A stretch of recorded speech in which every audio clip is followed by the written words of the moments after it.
안녕하세요. 평양정보통입니다. 오늘 전해드릴 사연은 참으로 눈물겨운 이야기가 될 것 같습니다.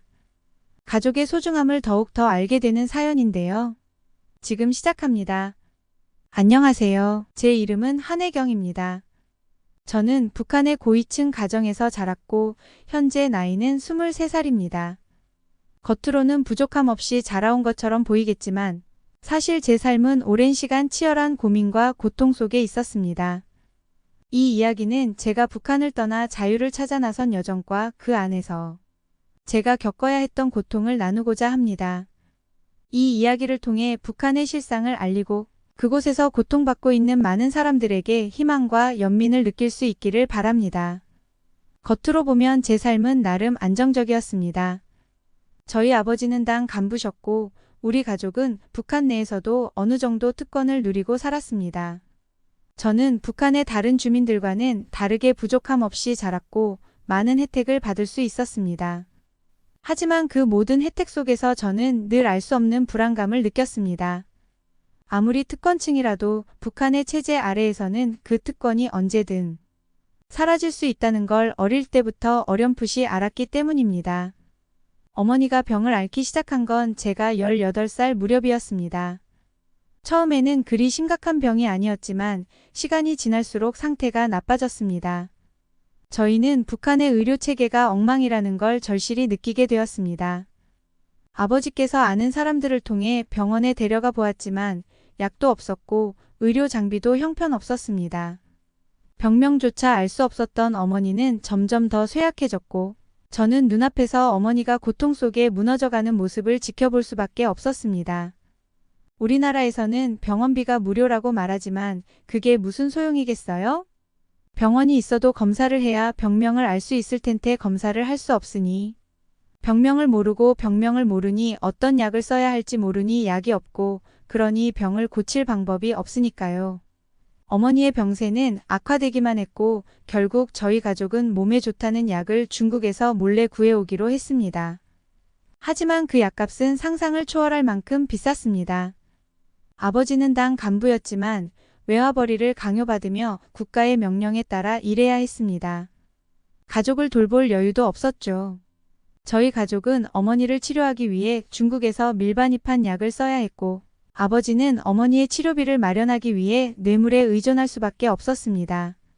사실 북한은 뇌물 없이는 움직이지 않는 사회이기도 합니다. 안 되는 것도 뇌물을 주면 되고 되는 일도 뇌물 없이는 되지 않는 게 북한 사회의 현실이기도 합니다. 뇌물이 사회 곳곳에 만연하여 뇌물로 사회가 돌아간다고 해도 과언이 아니거든요. 근데 그게 저희 가족의 파멸로 이어질 줄은 그때는 몰랐습니다.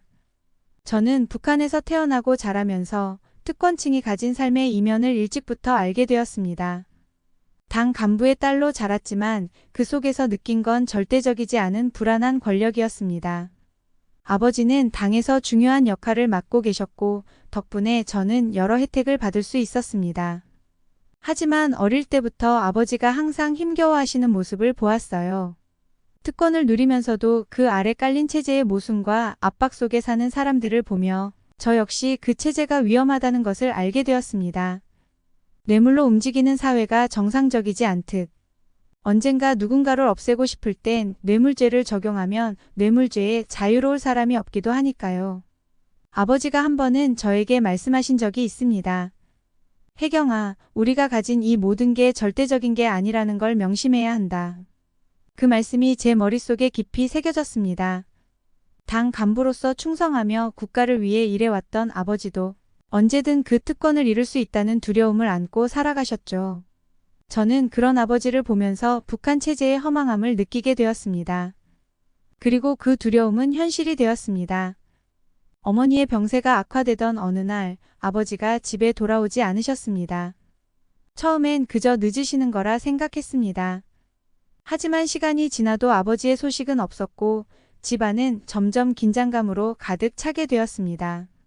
몇 시간이 흐른 후 집 문을 요란하게 두드리는 소리가 들렸습니다. 문을 열자 보이부 요원들이 서 있었습니다. 그들의 냉랭한 표정은 모든 걸 말해주고 있었습니다. 한씨 맞습니까? 당신 아버지가 뇌물죄로 체포되었습니다. 그 말이 떨어지자마자 저희 가족은 모든 것을 잃은 기분이었습니다. 아버지가 체포되다니요? 그것도 뇌물죄로요? 현실이 믿기지 않았습니다. 아버지는 어머니의 치료비를 마련하기 위해 중국에서 약을 구해오고 그 과정에서 여러 사람들에게 뇌물을 주며 일을 처리하셨고 또 아버지도 일 처리하시는데 뇌물을 받기도 했으니까요. 그런데 그 뇌물죄로 아버지가 잡혀가갔습니다. 그들은 냉혹하게 아버지의 서재를 뒤지기 시작했고 저는 아무 말도 할 수 없었습니다. 어머니는 침대에서 이 모든 상황을 지켜보며 무력하게 눈물을 흘리셨습니다. 그들이 떠난 후 어머니는 한동안 아무 말씀도 없으셨습니다. 그저 침대에 누워 허공을 바라보며 말없이 계셨습니다. 아버지가 없는 현실은 어머니를 더 쇠약하게 만들었고 저희 가족은 그날 이후로 완전히 무너졌습니다. 아버지가 체포된 이후 저희 가족은 더 이상 당국의 보호를 받지 못했습니다. 우리는 더 이상 특권층이 아니었고 오히려 감시의 대상이 되어버렸습니다. 아버지가 체포된 이유는 단순한 뇌물죄였습니다. 북한 내에서 고위 간부들은 늘 외화를 벌어들이기 위한 방법을 찾습니다. 하지만 뇌물은 두려운 칼날과도 같습니다. 그것이 없으면 살아남을 수 없지만 그것 때문에 언제든 체포당할 위험에 처할 수 있습니다.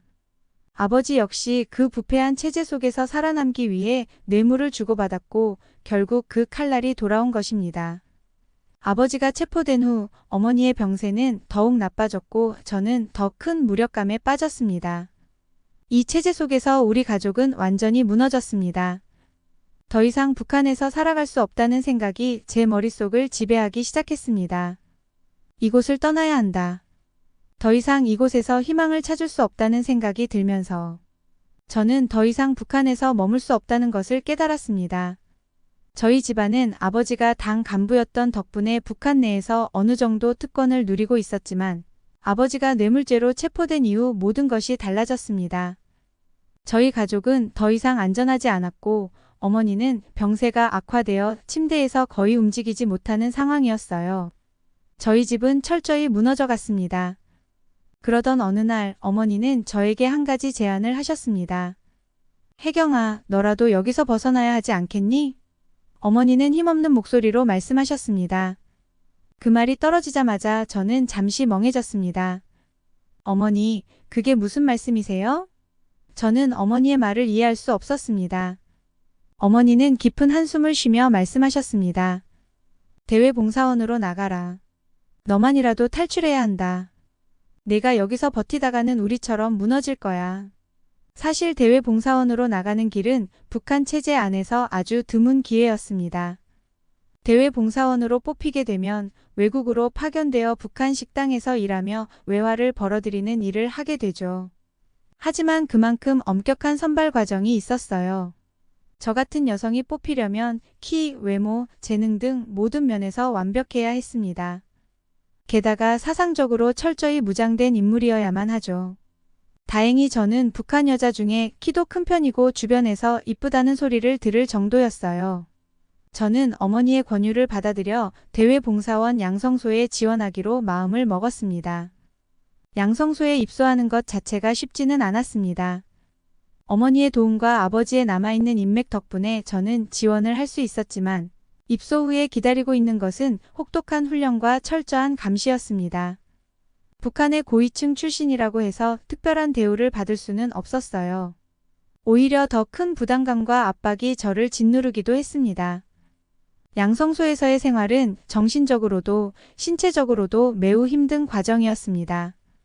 매일 아침부터 밤늦게까지 이어지는 사상교육은 자본주의에 대한 경멸과 체제에 대한 충성심을 주입하는 시간이었습니다.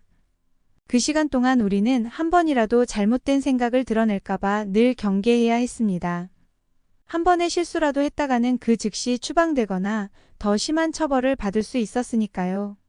사상 교육을 받는 동안에도 제 머릿속에는 늘 탈출에 대한 생각이 떠나지 않았습니다. 내가 여기서 버텨서 살아남아야 한다. 그래야 이곳을 벗어날 수 있을 거야. 그 생각이 저를 견디게 만들었죠. 양성소에서는 저희를 감시하는 요원들이 항상 있었고 그들의 눈을 피해 탈출 계획을 세우는 것은 매우 위험한 일이었습니다. 하지만 그 위험을 감수하지 않으면 자유는 없었습니다. 또한 대외봉사원이 되기 위해서는 단순히 사상 교육만 잘 받는다고 끝나는 것이 아니었습니다. 외모 평가와 노래와 춤 실력 평가도 매우 중요했어요. 저는 어릴 때부터 노래와 춤의 소질이 약간 있었기 때문에 그 평가를 통과하기 위해 더욱 많은 노력을 해야만 했습니다. 매일 아침 일찍 일어나서 발성 연습을 하고 춤 동작을 연습하며 하루하루를 버텨냈습니다. 마침내 저는 대외봉사원으로 선발되었습니다. 중국으로 파견된다는 소식을 들었을 때 제 마음속에는 묘한 해방감이 느껴졌습니다. 하지만 그때는 몰랐어요. 중국에서도 여전히 저를 감시하는 눈길이 따라다닐 것이며 그곳이 새로운 억압의 공간이 될 것이라는 것을요. 중국으로 파견되던 날 저는 혼란스러웠습니다. 북한을 떠나게 되었다는 사실이 믿기지 않았지만 동시에 너무 두려웠습니다. 제가 중국에 도착해 일하게 된 곳은 북한 식당이었습니다. 북한 당국이 운영하는 식당에서 종업원으로 일하면서 외화를 벌어들이는 것이 저희의 임무였죠. 하지만 그곳에서도 저희는 여전히 철저한 감시를 받았습니다. 식당의 지배인은 북한 보위부와 연결된 인물이었습니다. 그는 식당의 모든 종업원을 감시하고 그들의 일거수일투족을 보고하는 역할을 맡고 있었어요. 저는 그가 저희를 항상 주시하는 것을 느낄 수 있었습니다. 종업원들이 자유롭게 행동하는 건 불가능했습니다. 조금이라도 체제에 불충한 행동을 하면 즉시 보위부에 보고되어 북한으로 송환될 위험이 있었기 때문입니다. 그러던 어느 날 식당에서 일하는 중에 지배인이 저에게 다가왔습니다. 그날따라 그의 시선이 유난히 날카로웠습니다. 한혜경, 잠깐 나와. 지배인은 짧게 명령하듯 말했습니다. 저는 순간 심장이 철렁 내려앉았습니다. 그의 불러내는 말투는 이미 동료들에게 들은 여러 소문들을 떠올리게 했습니다. 성적 착취에 관한 이야기들이었죠. 몇몇 동료들은 이미 지배인의 눈에 들기 위해 성적 대상이 되었다는 소문이 돌고 있었습니다. 저는 지배인의 손에 이끌려 그의 사무실로 들어갔습니다. 방 안에 들어서자마자 그가 제게 다가와 친절한 미소를 지었습니다. 여기서 잘하려면 내 말을 잘 들어야 해. 알겠지? 그는 손을 뻗어 제 어깨를 더듬었습니다. 그 순간 저는 숨이 막힐 듯한 공포와 혐오감을 느꼈지만 저항할 수 없었습니다. 저항하면 제가 북한으로 송환될 거라는 걸 알고 있었으니까요. 그곳에 가면 어떤 벌을 받을지 모르는 상황에서 저는 너무나 무력했습니다. 그 이후로도 지배인은 틈만 나면 저에게 성적 요구를 했습니다. 그리고 그 요구를 들어주지 않으면 끊임없이 저를 위협했습니다. 내가 보고 있는 거 다 알고 있지? 너 조심해. 그의 말은 늘 제게 경고처럼 다가왔습니다. 저는 그 공포 속에서 매일을 버텨야 했습니다. 저항할 수도 없고 그저 침묵 속에서 그의 요구를 들어줘야만 했습니다. 그뿐만이 아니었습니다. 보위요원들 역시 저희를 성적 대상으로 삼고 있었습니다. 그들은 겉으로는 종업원들을 감시하고 보호하는 역할을 맡았지만 사실은 그들의 권력을 남용해 우리에게 부당한 요구를 하곤 했습니다. 그들 중 일부는 제가 외부 손님들과 대화를 나누는 것을 본 후 저를 따로 불러내 추궁했습니다. 너 그 손님에게 뭘 말했지? 뭔가 말을 했을 거야. 보위요원은 벽 쪽으로 저를 몰아붙이며 무섭게 추궁했습니다. 저는 손님에게 별다른 이야기를 하지 않았지만 그들의 눈에 저희는 항상 의심의 대상이었습니다. 그들이 조금이라도 의심을 품으면 바로 북한으로 송환되어 처벌을 받을 수 있었습니다. 저는 매번 그들의 추궁에 응해야만 했습니다.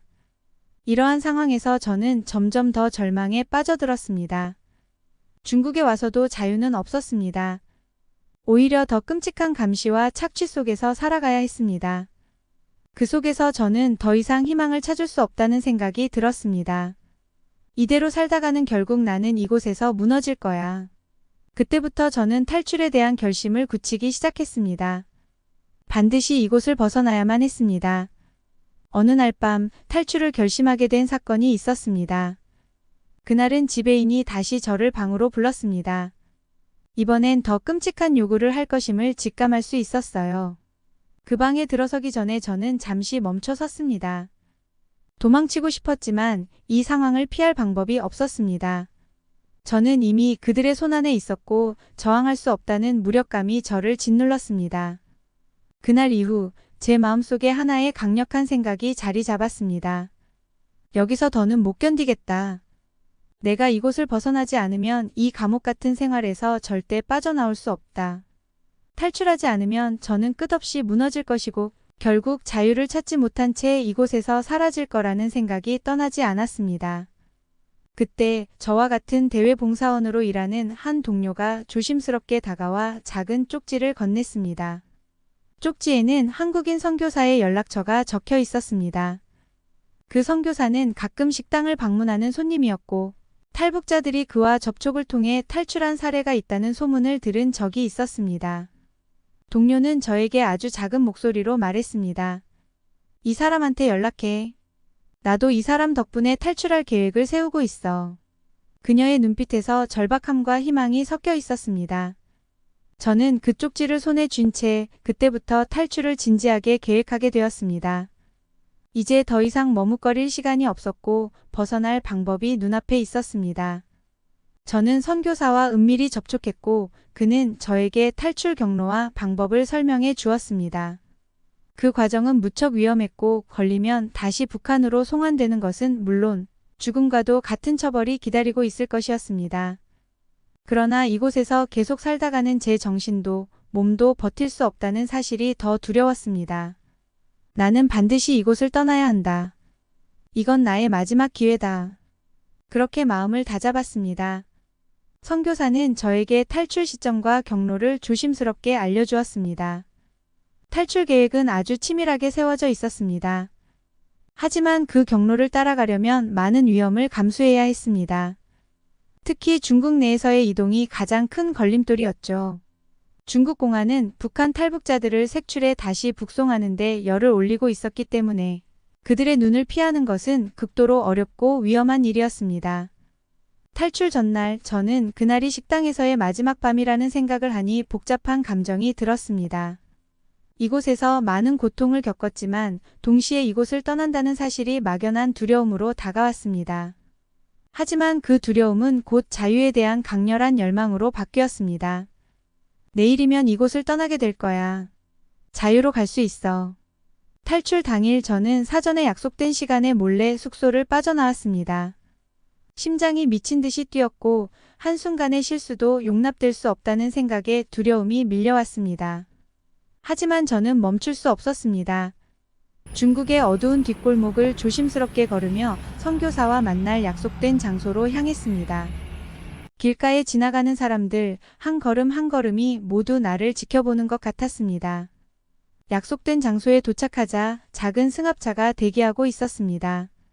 차에 타자마자 숨을 죽였습니다. 다른 탈북자들도 타고 있었고 차 안은 긴장감으로 가득 차 있었습니다.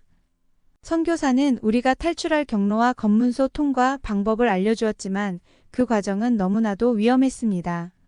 탈출 경로 중 가장 큰 장애물은 바로 검문소였습니다. 중국 내에서 탈출하는 동안 수많은 검문소를 통과해야 했기 때문에 그곳을 무사히 지나야만 성공할 수 있었습니다. 차가 첫 번째 검문소에 도착했을 때 저는 심장이 터질 것 같았습니다. 공안이 차량을 세웠고 차창 밖으로 보이는 그들의 눈빛이 너무나도 날카로웠습니다.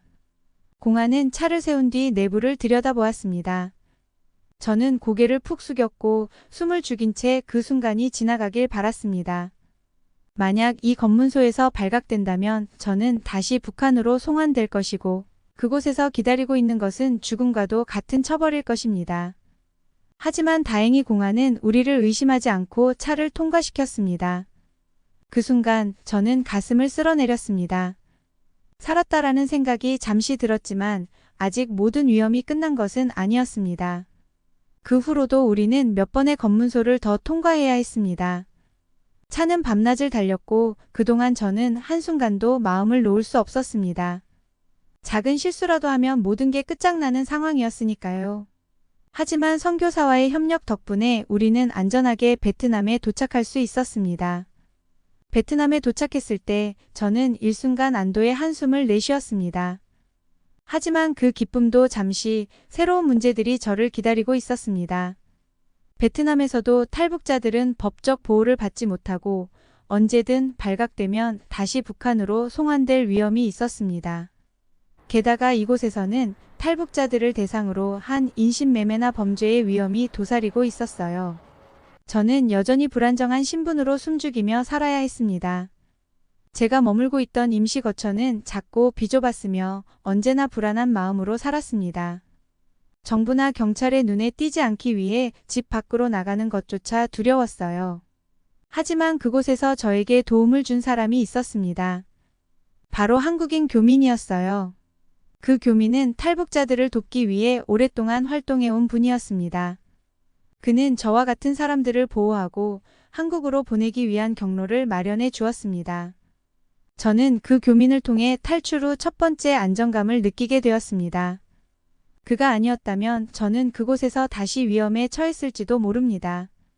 베트남에서의 생활도 여전히 위험하고 고통스러웠지만 교민 덕분에 한국으로 갈 수 있는 방법을 찾을 수 있었습니다. 그분은 저에게 필요한 서류와 신분 보호 절차를 마련해 주었고 저는 이제 진정한 자유를 눈앞에 두고 있다는 희망을 가지게 되었습니다. 하지만 탈출을 시도하는 동안 여러 번 위험한 상황에 처하기도 했습니다. 한 번은 제가 그 나라의 경찰에게 검문을 당할 뻔한 적이 있었습니다. 그 순간 저는 심장이 멎는 줄 알았습니다. 만약 그때 발각되었다면 모든 것이 끝장날 수 있었죠. 다행히 그 순간도 무사히 넘길 수 있었습니다. 그때마다 저는 자유를 향한 갈망이 저를 지탱해주고 있다는 생각이 들었습니다. 한국으로 가는 비행기에 오를 때 저는 온몸에 힘이 빠지는 것을 느꼈습니다. 그토록 갈망하던 자유의 땅에 발을 디딘다는 생각에 눈물이 나기 시작했습니다.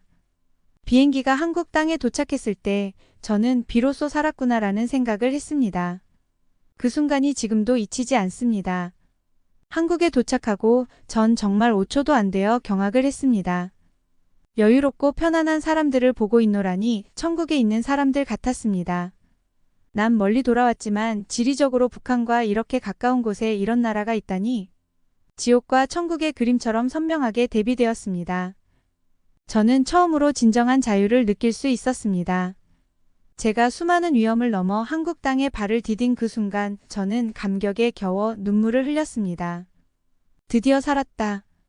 그동안 억눌려 있던 감정들이 한꺼번에 터져나왔습니다. 중국 북한 식당에서 겪었던 치욕과 탈출 과정에서 힘들었던 기억들이 한꺼번에 밀려와 한참을 주저앉아 통곡하며 오열했습니다. 자유를 찾기 위해 비싼 대가를 치렀지만 난 내가 살아남았다는 사실을 기쁘게 실감했습니다. 그러나 그 기쁨은 오래가지 않았습니다. 한국에 도착해서 조사받은 후 하나원에서 교육을 받고 있을 때 저는 어머니의 죽음 소식을 들었습니다. 그 소식을 들었을 때 저는 몸이 굳어버렸습니다. 말도 나오지 않았고 눈물도 나지 않았습니다. 머릿속이 텅 비어버린 듯한 기분이었습니다. 어머니가 돌아가셨다고? 그 말이 믿기지 않았습니다. 어머니는 제가 탈출하는 동안 병세가 더 악화되었고 결국 세상을 떠나셨다는 소식이었습니다. 그 소식을 들은 순간 저는 그 자리에 주저앉아 한참 동안 아무 말도 하지 못했습니다. 자유를 찾았지만 그 자유는 너무나도 값비싼 대가로 돌아온 것이었습니다. 나는 자유를 찾았는데 어머니는 끝내 이곳에 오지 못하셨구나. 저는 그 사실을 받아들이기가 너무 힘들었습니다. 어머니를 두고 온 죄책감과 어머니와 함께 자유를 나누지 못했다는 아픔이 저를 짓눌렀습니다. 어머니께서는 제가 북한을 떠날 때 이렇게 말씀하셨습니다. 혜경아, 내가 더 버티지 못하더라도 너는 반드시 살아남아야 해. 그 말씀이 제게는 마지막 희망이었고 저는 그 말을 따라 중국으로 갔고 또 거기서 탈출까지 할 용기를 얻었는데 하지만 그때는 몰랐습니다. 어머니가 제가 정착을 하기도 전에 돌아가실 줄은 상상도 하지 못했습니다. 내가 조금만 더 빨리 탈출했다면 어머니를 살릴 수 있었을까? 내가 어머니 곁을 지키지 못한 게 너무 원망스러워. 그 생각들이 저를 끊임없이 괴롭혔습니다. 어머니의 죽음은 제가 한국에 도착한 이후 가장 큰 상처로 남았습니다. 저는 심리 상담을 받으면서도 어머니에 대한 감정을 제대로 풀어낼 수 없었습니다. 상담사는 제게 어머니에 대한 이야기를 물었지만 저는 아무런 감정도 표현할 수 없었습니다. 그저 머릿속이 하얗게 멍해졌습니다. 제가 자유를 얻었지만 어머니와 나누지 못한 자유라는 것이 너무나도 무겁게 다가왔기 때문입니다. 어머니의 죽음 이후 저는 하루하루를 무기력하게 보내야 했습니다.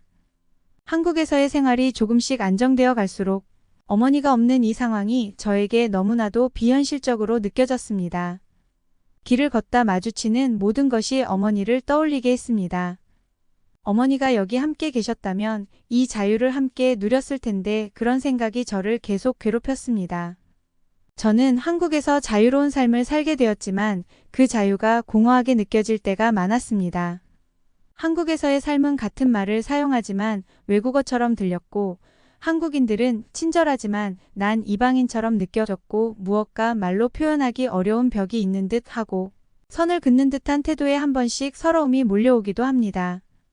저도 더 노력하겠지만 융화되지 못하고 겉도는 느낌은 마치 감옥에 갇혔다가 풀려난 사람처럼 폐쇄된 국가에서 살다가 갑자기 너무나 자유로운 대한민국에서의 삶은 한 번씩 버겁기까지 합니다.